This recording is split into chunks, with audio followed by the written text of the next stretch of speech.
Hey everyone, what's going on and welcome back to the Foundry. My name is John Boy here with Kryptonic and Sly Kiko, and today we are reviewing some more Daredevil, Born Again on Disney+. We are on episode 4, and boys, another banging episode so far. This show has been nothing but just good, solid stuff, you know? Yeah, a very good follow-up from that last episode. I'm in. I'm like, this does not feel like a regular Disney Plus show, so I'm all for it. It feels dude. so out of its element. It's a breath of fresh air. Oh yeah, dude. It's great. Like, this feels like the original. Like, they are nailing the atmosphere for this, so I'm super happy about that. Yeah, the filming. Usually I skip intros either, but I love the entire Daredevil intro play every single time I watch the show too, because I'm just like, I love it. I love it. And like you can't beat the Netflix intro, unfortunately, but like it's still pretty good, man. They worked really hard to replicate the same atmosphere, the same vibes the old show had, even though like it's much more like different and grown, and Daredevil's a different character after what he's been through. But like they were trying so hard to hit all those nails and bring back like nostalgia, but they're not riding on it either, I feel like too. But I feel like it's all out of respect, which is very big breath of fresh air, because Disney does not respect their audiences usually. Definitely no. I'd say the weakest part of the episode was the guy in the prison cell.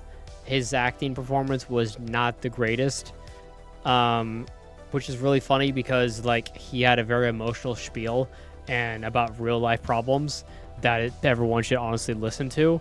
And there was what's his name? Hector's niece. She had a fucking amazing performance. Like, just kind of going to Matt when he was luring at the morgue. And I felt like I was moved by that. I was like, God damn, dude. I think she did a phenomenal job until she started fake crying. But like it was amazing. I thought she did such a great. I saw that. I was like, God damn, this show's fucking good, dude. Like they hired good actors, good kid actors too. Like, it's so fucking good. Yeah. Good kid actors are hard to come by. Oh, for sure. Like, just because they're kids means they can be shit. Like, no. Look at no. It's changing. Finally, after years, it's fucking finally changing. I agree though. I think the whole prison cell, like the message for that scene, I thought was really well done. Like at first I was like, why are we on this random thing? And then they get into the nitty gritty of it, and I was like, all right, I'm in. I'm back in. Like this was an interesting little side thing where it kind of like recenters and like, okay, so this is what it's all about. It like, reminds Matt what's going on still. Yeah. Right. Like what he's fighting for. And even he at first was just kind of like, it just kind of dust off his shoulder. Like he didn't even like give it the proper look, you know. It's just like, business as usual type of thing like that, you know. Just another person stuck in the system who's just going to stay there for the rest of his life. Anyways, you know, it's just kind of like, it's unfortunately how some people usually look at it until you listen. Once you actually listen, you know, you look at these people different, you know. Like I know someone I personally work with who's going through a similar situation because they fucked up, they got a DUI, you know, and then they just like with just unfortunate circumstance, like shit just keeps happening, like missing court dates and stuff like that. Them not having a vehicle and Ubering to the courthouse and stuff, and like can't bring your phone in, and he has no place to put his phone, so he has no choice to miss his court, refuses to go to court because if he misses work, then or if he goes to court, they're going to put him in jail, and if they put him in jail, he can't pay, he can't work, so he's going to lose his apartment. It's just like it is just a series of super unfortunate events, because if you don't have like the proper support system, which not everyone does, like you just kind of fall to that system so easily just because it just fucking eats you up with like relentlessly. And they did a really good job of just kind of showing how fucked up it is, you know. Like even the cops at the very beginning just kind of laughing about it, eating the fucking whatever thing was happening, you know. Like it's still because you forget, like just like they're in a completely different situation, so to them it's just a nuisance, but to that specific person, it's like you said, like it's just one thing after the other. You have one thing, so it causes you to end up doing something else to try to get out of your original shitty position, which just keeps getting it worse. And then, as you said, they just kind of overlook you. It just becomes another another person in the system you got to deal with, and blah blah blah. He tried his best to reduce the sentence and blah blah. The whole thing, and then he actually sat down and listened to him. He was like, "Shit, dude, you're right. Like I didn't actually listen to you. I should take a step back." He didn't come to the job like with empathy, So like another reason why Matt needs to like kind of like born again, like he needs to be born again, literally. He needs to look at law and he needs to do the right thing for the right people, And I feel like that we're seeing those motions, like being he's going through the motions right now, where he's literally being born again in order to like find his older self, so he can start doing the right thing for the right people, which is really it's just fascinating. The show's being done very well, and it's meticulous, and it's just, I wouldn't say it's like perfection, but like it's pretty fucking close for Disney to get there. Yeah, it's well done, very well done. Yeah, and the best part, they didn't just tell us. I mean, some of it was a little on the nose, obviously. I need to be born again. No, but like that, and just like the whole problem with the system stuff, like he's describing it, but he's not literally saying, "Dude, it's just the system." Well, like in your face, like telling you what the problem. It's like he's describing his issue, and then you figure out like, oh, he's just describing this shitty system that he's stuck in, and you learn based on what's going on. You're not literally being told like that's the message of this particular part of the episode. So right, they're treating us like we can figure it out, which I appreciate. Mm-hmm. It's Don't get me wrong, I don't empathize completely with the dude. Like at a certain point, he's doing it to himself, and he's a dick to Matt. Yeah. But yeah, there are some flaws in the legal system, and it just it's messy. Yeah. Yep. But it's nice to see just kind of a change of heart from Matt in that specific situation there.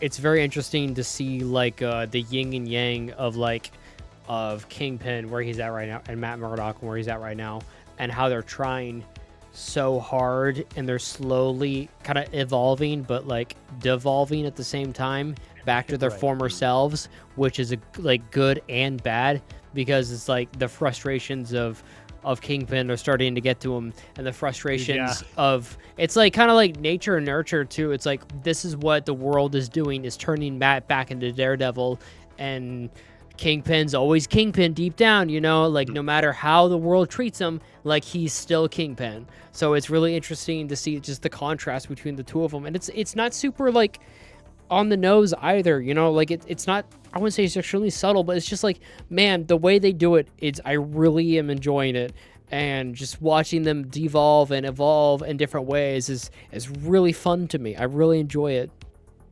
Yeah, they really are two sides of the same coin, in a lot of ways, because they're both right now trying to work within the system.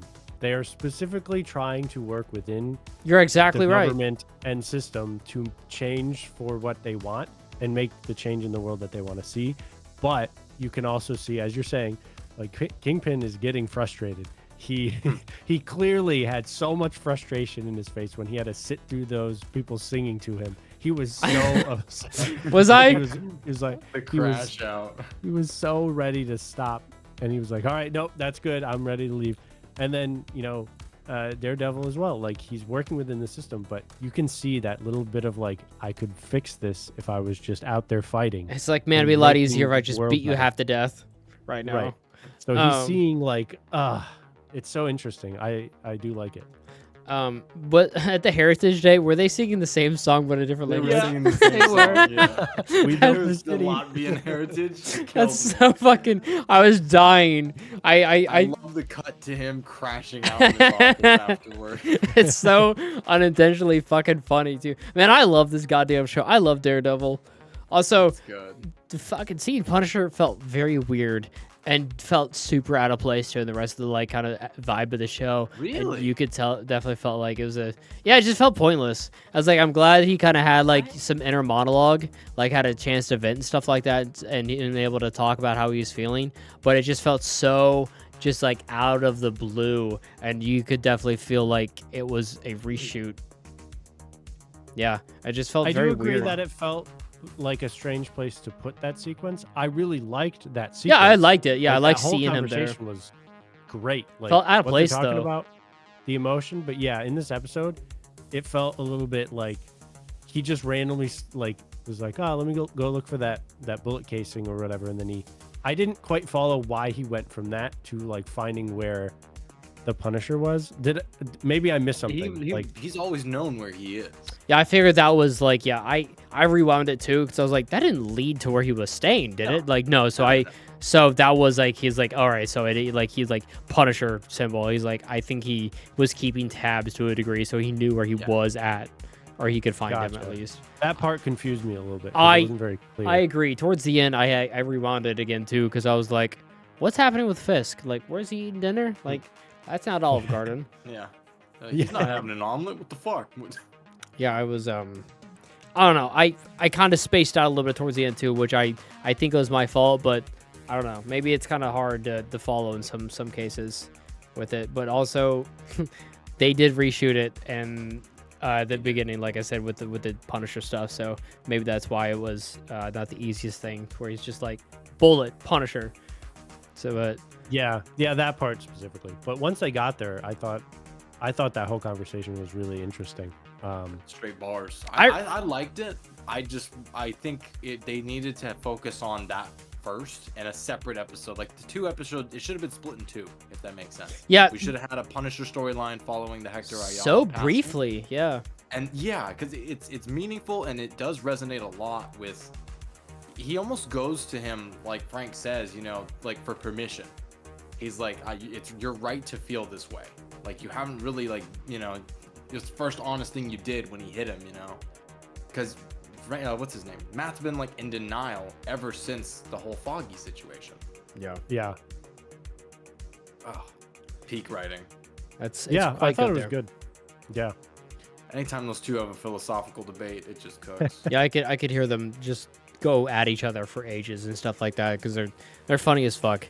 They are. Yeah, like even like not having a religious bone in my body, like I just appreciate like Matt's just character and just how he, how his integrity, I love it. Yeah. Like I idolize that. Like my wallpaper on my computer is a giant cross with a Daredevil mask on it, Like I don't give a fuck about that shit, but like as a story and what kind of a character he is and what kind of a man like Matt Murdock is in Daredevil, like I love that. Like I idolize that. I think that the show is just fucking wonderful.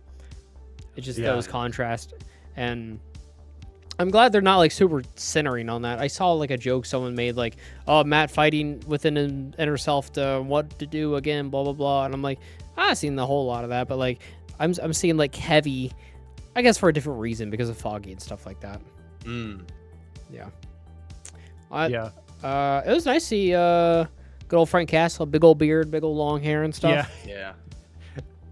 He's letting it grow out, but I like Scruffy Castle. Yeah, he's looking a little gruff. I like it. Rough road. It's insane that cousin from the Bear was like that secondary character in the Punisher TV show, which I like completely forgot about. Oh, really? Yeah. He was the guy he was talking to his wife for him and stuff. In the Punisher TV show? I never watched the Punisher TV show. Talking to his wife. Oh, I know what you're talking about. Yeah. Micro Lieberman. Yeah. Yes, I think that is his name. Yeah, David Lieberman. Yeah. Yeah. I like Micro's character. Microchip. Yeah, he's the Thing in Oh yes, in the new Fantastic Four. Yeah. Yeah, and cousin. Yep. Yeah, I totally forgot that he was in the Punisher TV show. Also, it's kind of ironic how they're like, oh, Hector just dies and then it just goes away and everyone forgets about it. Like, and then they proceeded to not mention it for the rest of the episode or focus on it.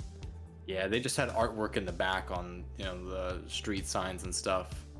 I really amazing fucking detail. Love all the scenes of them showing the trash and then how the city is still like being affected, like the the union buster stuff and the strikes, obviously, from the garbage workers and stuff. Fucking beautiful, man. Showing like how the fucking world changes around these characters and how what they do impacts it, you know? It's fucking fantastic. Fantastic. It's so good. It's like almost like the Starship Troopers thing. Between scenes, they like pull up the infomercials and it's like a fake little commercial and stuff like that. And I love that stuff with like BB Urich. How and it tells you a lot about her character too, without even her being the focal point, you know, that she has such an interest on the city and the people involved with it, and that she obviously wants to tell the truth too, which is a really fun way to kind of have her in the centerfold too, but without her being like the complete focus of it. Yeah, I agree. Just that extra level of immersion that really sets up the world that they're in right now, so you understand the context for what they're doing, why they're fighting for things, all of that. Yeah, it's just like a monster gets elected because they think they can do much better, and what do you know, shit gets worse and the streets are covered in trash, you know, like crazy how that works. Yep. Very interesting. Except in the show it's literal and a little metaphorical elsewhere. Yeah. But so that last scene, that's pretty fucking crazy. We found Adam. Yeah, I know. Adam's going through it. Is that who it was? Because it was not very clear to me. Yeah, thank God for subtitles. I didn't recognize it, but thank God I had subtitles on, so I could. Oh, that helps. Yeah, I had subtitles. I didn't remember. I didn't recognize who the fuck that was. I was like, this poor goon, and I was like, wait a second. Yeah. Adam.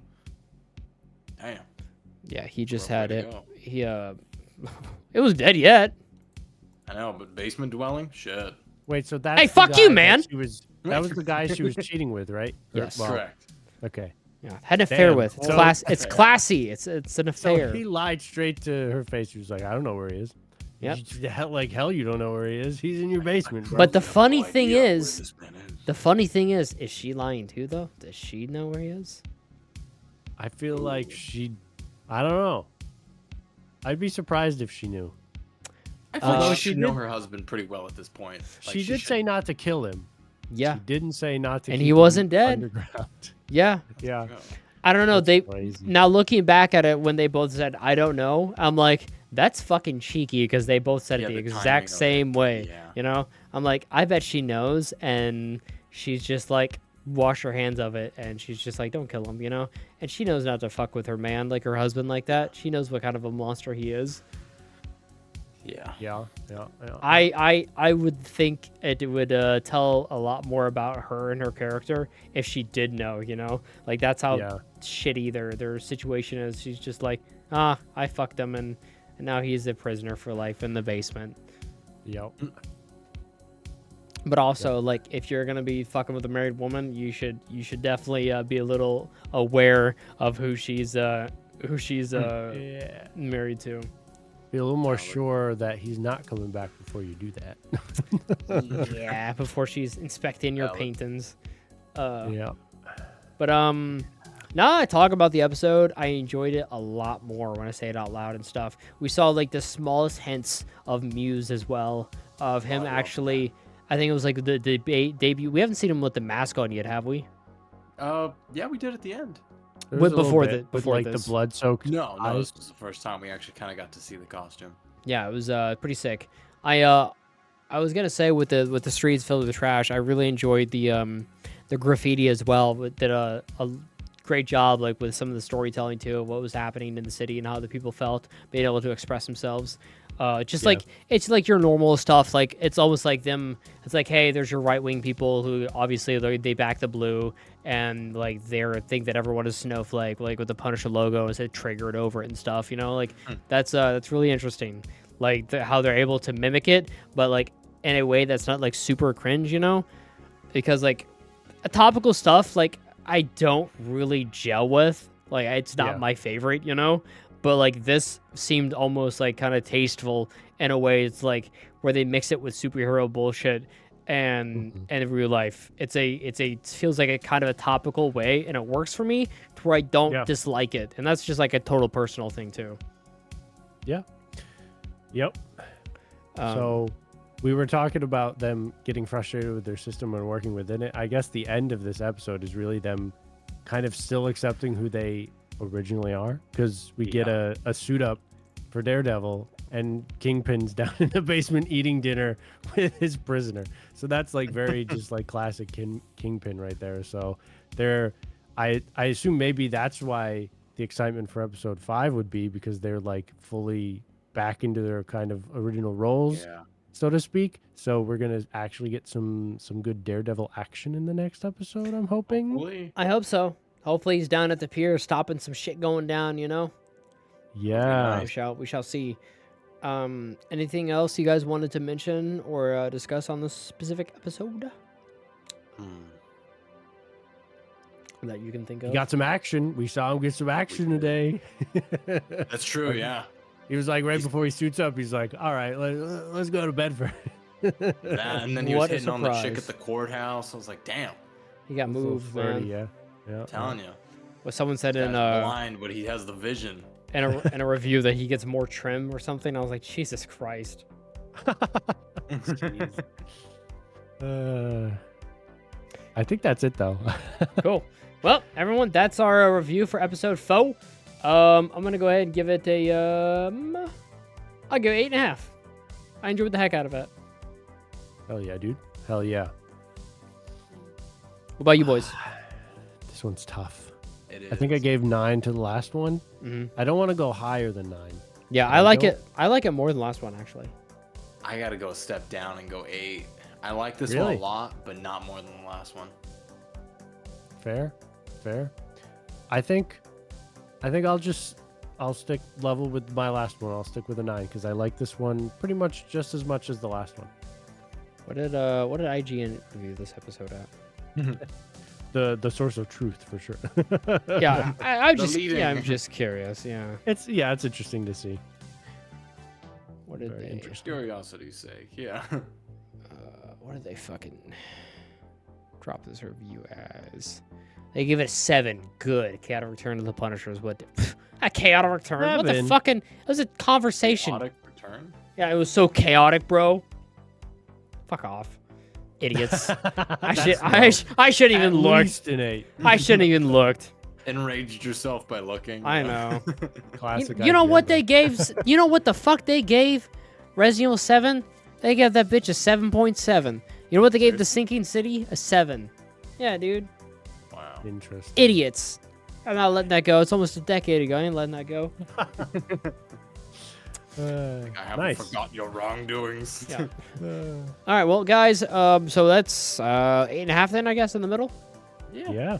Cool. That's our official review or a score for the episode. You know, if you guys enjoyed it, make sure to leave some support for the slugs down below. Share the episode with your friends. You know, we're trying to get the Foundry off the ground there, get it moving. But we'll see you guys later on the next episode for the next review for some more Daredevil. But until then, bye, guys. Peace. Bye.